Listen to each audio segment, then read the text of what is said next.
kirafiki. Itakuwa ni mechi ya kwanza, bila shaka ni kama mechi ya kocha kuwaona vizuri wachezaji wake alionao, hasa wale ambao wamewajienda kwenye timu za taifa. Lakini miongoni mwa kitu cha neema kwao ni kuonekana kwa Mohamed Bajabil ambaye toka amesajiliwa na Simba hakuwahi kuonekana katika kiwanja chochote hapa nyumbani Tanzania akishiriki mechi baada ya kuwa anasumbuliwa na majeraha.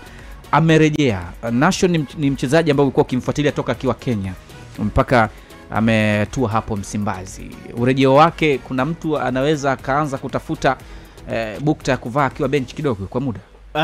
Cha kwanza inategemeana na fitness yake, kwa sababu ni mchezaji ambaye ametoka kwenye majeraha, na mimi nimeanza kumfuatilia tangu msimu uliopita akiwa Nairobi City Stars.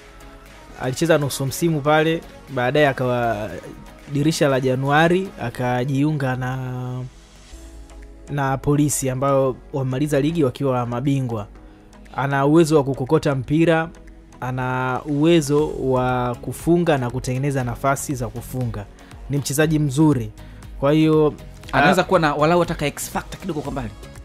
Kama Mpanzu, X factor zile ambazo amfikii Mpanzu, tuwe wa kweli. Mpanzu ni balaa jingine. Amfikii Mpanzu. Lakini X factor anaweza akawa nao.